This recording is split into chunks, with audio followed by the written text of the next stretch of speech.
السلام عليكم ورحمة الله وبركاته. مرحبا بك. انت اللي عندك البكالوريا هذا العام، كنتي ادب ولا علوم انسانيه وكتلعب في الدقيقه 90، يعني ما بقى لك والو والخوف غادي وكيتزاد، كتشوف راسك نتايا الله غالب. ياك هذا الفيديو لك، عندنا تحدي في هذا الفيديو ان شاء الله، وانطلاقا من الاسئله اللي غادي تحطوها تحت الفيديو غادي نكملوا جوج ديال الخطابات اللي هما خطاب يحيى النموذج وخطاب سؤال الذات، وتكون قادر على انك تفرق بيناتهم، تعرف النقاط اللي كيتشابهوا فيها والنقاط اللي كيختلفوا فيها.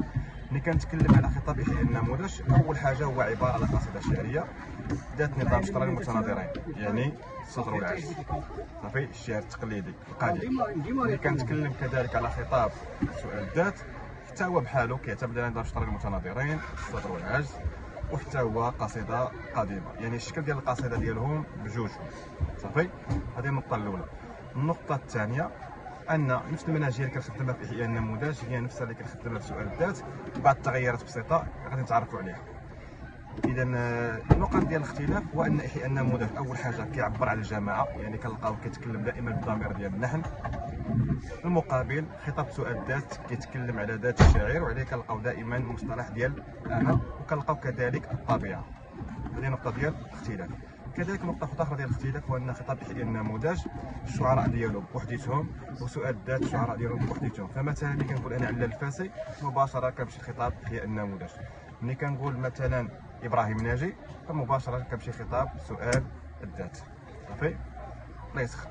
دابا غادي نشوفوا المنهجيه. المنهجيه هي عباره على مقدمه وعرض وخاتمه، يعني المقدمه شنو خصني ندير فيها، والعرض شنو خصني ندير فيه، والخاتمه شنو خصني ندير فيها. ملي كنتكلم على المقدمه العناصر ديالها بحال احياء النموذج بحال سؤال الذات بحال صافي. المقدمه كندير فيها التعريف الخطاب، خصائص الزمان، كندير فيها كذلك العوامل، وكندير فيها الرواد، الاسئله الاشكاليه. ونفس الشيء اللي قلته في احياء النموذج كندير في سؤال الذات. فمثلا ملي كنقول خطاب يحيى النموذج هو حركه فكريه ظهر في القرن التاسع عشر، خصائص ديالو هو احياء الشعر العربي القديم وبعثه من طور اشبه بالموت. ملي كناخذوا الخصائص مثلا ديال سؤال الذات كنلقاو الخصائص ديالو هو رد الاعتبار الى ذات الشاعر والتعبير عن معاناتها في الهروب الى الطبيعه. مزيان. ملي كناخذوا الشعراء ديال يحيى النموذج كنلقاو الشعراء ديالهم بحال علال الفاسي، بحال حافظ ابراهيم، وما ننساش اول شاعر اللي هو محمود سامي البارودي. يعني كنتكلم على يحيى النموذج كنتكلم على محمود سامي البارودي.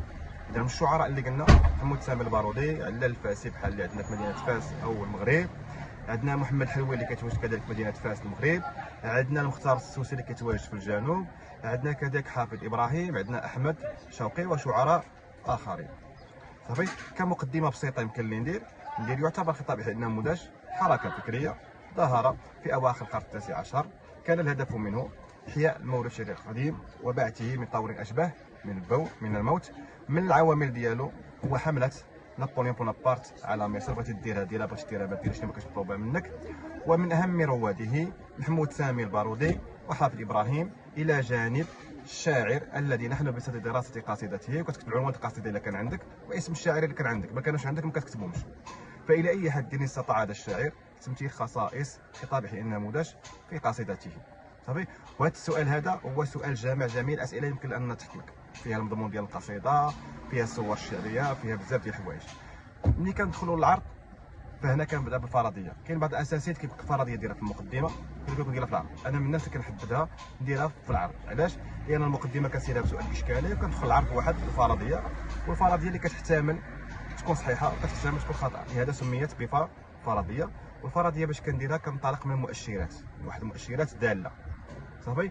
ديك المؤشرات بحال شكل القصيده، وشكل القصيده كما قلنا النموذج سؤال الذات كيتشابهوا فيه. العنوان كاين اختلاف، يعني العنوان اذا كان كيدل على الجماعه فانا كنفترض ان النموذج كان كيدل مثلا على طبيعه او ذات الشاعر، فكنفترض سؤال الذات.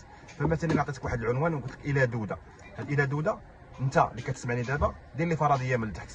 شنو تفترض؟ غتقول مثلا انطلاقا من قراءه العنوان نفترض واش هذا يحيى النموذج او سؤال الذات. اختار لي واحد، واش هذا يحيى النموذج او سؤال الذات انطلاقا من العنوان. مزيان. ملي كندخل مور الفرضيه كيكون عندي التلخيص ديال الافكار. تلخيص الافكار كندير الفكره العامه وكندير افكار اساسيه. بالنسبه للتحليل كنبدا بالايقاع، صافي. كنبدا بالمعجم. ملي كنتكلم على المعجم يمكن نشرح لكم في فيديو. المعجم يعني مرتبط بحقلين دلاليا او اكثر، من الاحسن كندير غير جوج ديال الحقول. والمعجم داير بحال واحد ارض فلاحيه، ديك ارض فلاحيه فيها حقول، كاين حقل الطاطا، حقل المطيشه، حقل الخيزو. حتى ذاك المعجم اللي عندك انت في القصيده فيه حقول. الحقول تقدر تكون تدل مثلا على الهجاء، على الرثاء، على المدح، على الفروسيه، على الجماعه. يعني كل حق على ماذا يدل، كلمه تدل عليه. بحال دابا اللي قلنا مثلا انا المقدام، يعني كتدل على واحد الفروسيه. يعني كنقول مثلا سعادتي كتدل على السعاده، اهاتي كتدل مثلا على الحزن، وقس على ذلك. باش ما نطولوش الفيديو، من الاسئله ديالكم غادي نديروا فيديو ثاني عنده علاقه بهذا الموضوع هذا، باش يمكن لك غير بجوج فيديوهات تكون طرقتي جوج ديال الخطابات، ونقدروا نساليو المقرر ديالنا كامل العربيه في اقل من 7 ايام. الا كانت عندك الاراده وكتفرج الفيديو، ماشي كتمر عليه مرور الكرام، يعني كتفرج له وتعاودوا على الاقل 3 ديال المرات، وكتسجل داكشي اللي عندك مهم. مزيان. ملي كندخلوا للتحليل قلنا الايقاع، واللي بدينا بالمعجم. الايقاع عندنا فيه جوج، كاين ايقاع داخلي وكاين ايقاع خارجي. ملي كنتكلم على الايقاع الخارجي فانا كنتكلم على الراوي، واللي كيكون دائما هو اخر حرفين في البيت. كتاخذ البيت الاول كتشوف الراوي اللي فيه، البيت الثاني الراوي اللي فيه، كتكمل القصيده كامله. الا لقيتي انا الراوي اللي في البيت الاول وفي البيت الثاني في جميع الابيات ديال القصيده بحال مثلا را را را را، كتقول بان الراوي موحد. لقيتي ان الراوي ما كيتعاود فكتقول الراوي غير موحد.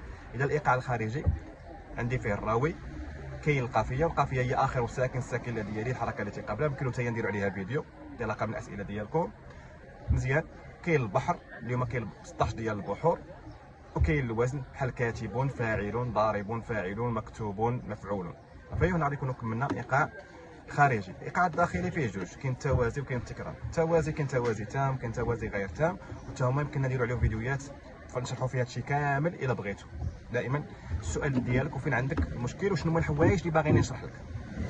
كنمشيو كذلك الصور الشعريه. الصور الشعريه عندنا فيها 4، كاين التشبيه، كاين الاستعاره، كاين الكنايه، وكاين المجاز. وهذا ظروف خصنا هما نضبطوهم باش يمكن التحليل. وهذو كيخدموا بحي ان النموذج كيخدموا كذلك سؤال الذات بحال سواسيه. كنمشيو للاساليب، والاساليب كيقراو حتى الدراري ديال الاولى باك علميا. الاساليب كاينين جوج، كاين اسلوب خبري هو اللي قلنا عليه ما يحتمل الصدق او الكذب، وكاين اسلوب انشائي هو اللي فيه جوج، كاين طلبي وكاين غير طلبي. والطلبي هو اللي كيقراوه الدراري ديال الاولى باك علميا، اللي فيه الامر والاستفهام والنداء والتمني والنهي. الثاني كندير واحد الخلاصه ترتيبيه اللي كنجمع فيها ما ورد في التحليل، كنحاول ندير واحد الخاتمه فيها سؤال اشكالي كنفاتح به. هنا غادي نكونوا كملنا الفيديو وما كملناش الدرس. يعني حاولوا تلقوا الاسئله ديالكم، وان شاء الله غادي يكون فيديو اخر فيه داكشي بالتفصيل الممل. واللي بغى مجموعه عبر الواتساب او حضوريه قيد النمره 06 30 38 38 18 ولا يسخر الامور.